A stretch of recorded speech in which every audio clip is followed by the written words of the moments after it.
Sup, peoples of WHAP? Hope you're having an incredible day. My name, of course, is Michael Sifuentes, and this is where I talk about newsy type stuff and things that matter to me.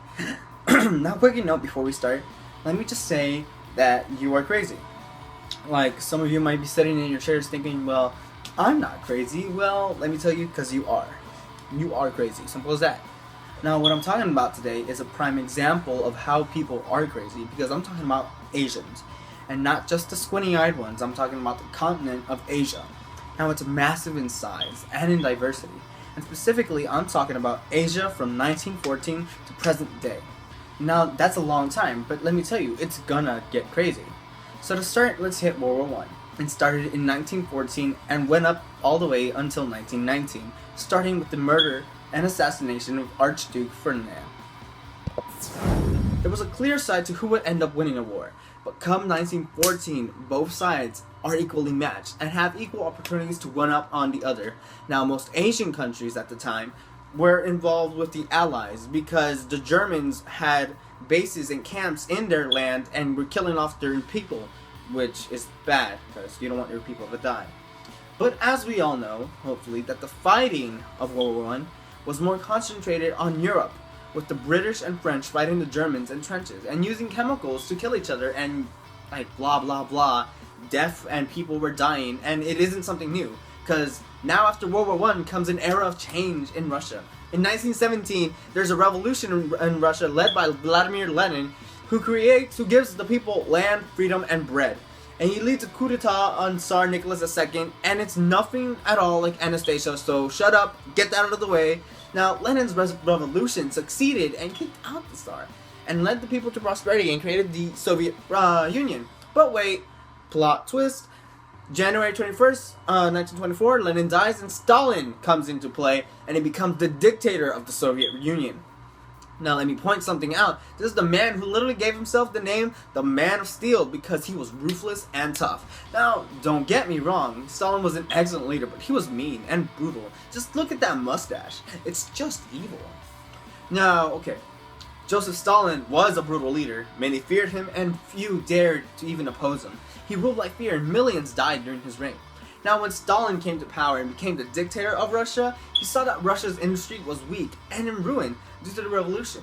So Stalin put into motion a plan to rebuild Russia out of the hell it dug itself into. Now, Stalin demanded that by a certain amount of time, this much of a certain product, infrastructure, jobs, factories, etc. had to be done in order for Russia to prosper. Now, if you look at this as a whole, on the good side, this means that Russia is running that technology race and gaining speed. Their infrastructure improves, as does transportation, and more jobs become available to their people.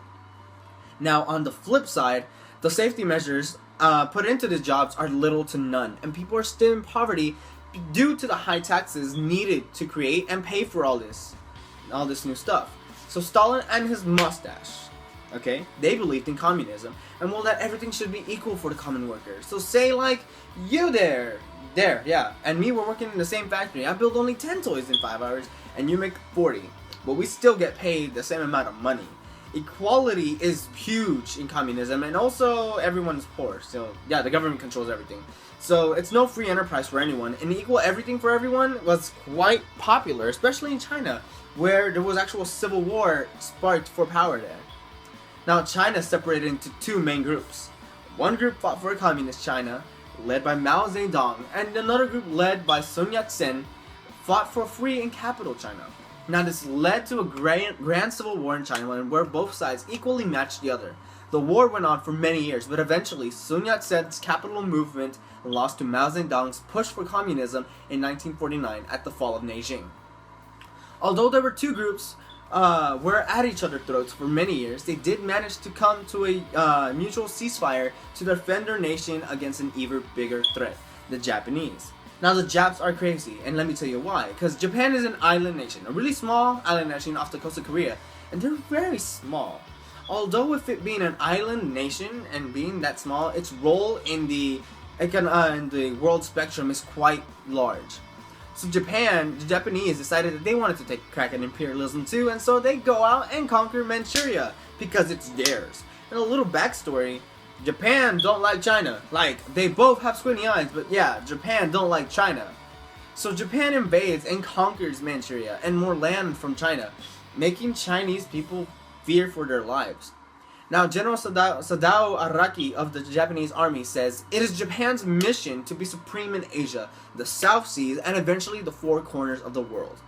So in other words, Japan wanted power and thought they were the best, like, I'm the best. Japan sought to gain more control, so they ended up aligning themselves with the rising Axis powers during the 30s, such as Adolf Hitler from Germany and Benito Mussolini from Italy. When World War II began in 1939, Japan helped the Germans and Italians fight their enemies, but focused their attention on the Pacific theater. Japan began conquering more and more land from China, as well as the small islands to the south, such as the Philippines and Indonesia and Malaysia, along with many others. Now, Japan also sought to tick off the United States because, like, we are America, we are number one. Like, at the time, we were the superpower. No, just stop it. But we were being pretty big threat to Japan and their plans for global conquest. And oh my gosh, it was like Star Wars. So Japan's the empire, United States is Luke Skywalker, and Stalin's mustache is Chewbacca. Like, yes. But anyways, all horrible jokes aside, Japan really did want the US out of its way. And so on December 7th, 1941, Japan sent multiple squadrons to attack and destroy the naval base in Pearl Harbor, Hawaii.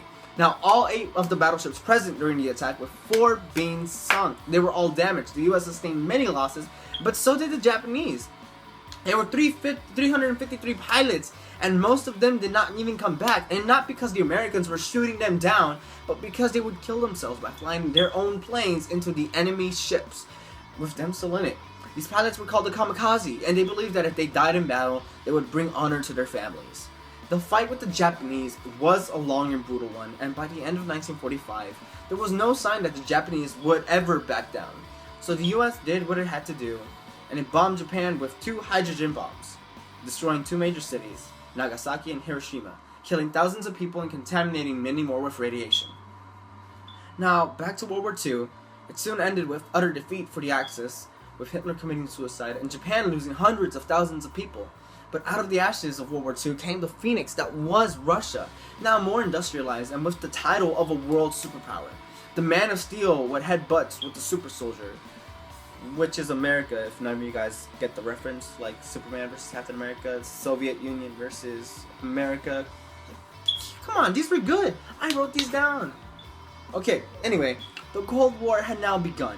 Now, this war was not fought primarily through the use of weapons, but it was an intellectual war. When the United States dropped the bombs on Hiroshima and Nagasaki, people saw that humanity has now reached a point where humanity could eventually kill itself. So this became the age of intelligence, where knowing your enemy's secrets would give you an advantage over them and the ability to disable their military and put in place fear in the hearts of their civilians. Now, tensions were tight between the Soviet Union and the United States. They fought each other using proxy wars, and they would use other wars to fight their own war. During this time, the world became a dark place. Now, these superpowers both used many wars, such as the Korean War and the Vietnam War, to further their own cause of either spreading communism or trying to put an end to it. And so, on June 25th, 1950, the Korean War began when about 75,000 soldiers from the North Korean army walked across 38th parallel, the boundary between the People's Republic of Korea to the north and the Republic of Korea to the south. America then entered the war on South Korea's behalf, and then it became apparent to most American generals that it was a war against the ideals of communism itself. Now, going back to that proxy war stuff, see? The POWs, prisoners of war, would endure horrible torture. Mines were placed all over the battlefield and to kill soldiers constantly, as well as traps in the jungle would just kill friendlies and enemies alike. But America feared that it would eventually, if they did not stop this war, World War III would eventually come to play with both Russia and China as major offenders. Finally, in June 1953, the war came to an end and 5 million soldiers and civilians had lost their lives during the war. America ended up winning the war and kept communism at bay for now, at the cost of Korea being split up into communist North Korea and Western-influenced South Korea. But that isn't all. There was more proxy wars, both between the US and the USSR. They both used to fight their own intellectual wars, such as the Vietnam War. Now, the Vietnam War was a long, costly armed conflict that pitted the communist North Vietnam and their ally, the Viet Cong, against South Vietnam and its main ally, the United States. The brutal war went on from 1956 and ended with the withdrawal of US troops in 1973 and the unification of Vietnam under communist control. More than 3 million people from both sides were killed in the conflict. And then, by the end of 1973, communism had won Vietnam over. Now, sometimes there are times when we just sit back and wonder what the heck was going through the minds of some of these people when they were doing awful things to these people that we remembered them for doing for what they done, I think.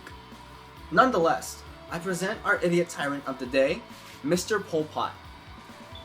Like many others before him, the Turks killing the Armenians, Hitler killing the Jews, and with many militaristic countries like Yugoslavia and Guatemala having mass murders and televised executions, Mr. Pot did not care for human life. Pol Pot combined extreme ideology and ethnic animosity and a complete disregard to the lives of human beings and a horrible attitude to go with it, which produced the death of 1.7 million people in Cambodia, roughly 21% of their total population. Now, this happened in 1994, but in 2007, evidence was found linking Pol Pot and his men to these crimes against humanity. Almost 10 years, past 10 years, until they were convicted with these crimes. Now, this next country, which is Thailand, excuse me if I'm butchering it, but has some demons, does not know what government it wants to be. It started off as a monarchy in 1886 and went all the way to 1932 when a militaristic coup d'etat overthrew the monarchical rule. Now, this change of government to a militaristic regime lasted until 1941 when Thailand entered World War II against the Japanese. Now, all hell broke loose in Thailand as the Japanese forces fought against them, and American forces that came to aid them destroyed their land as well.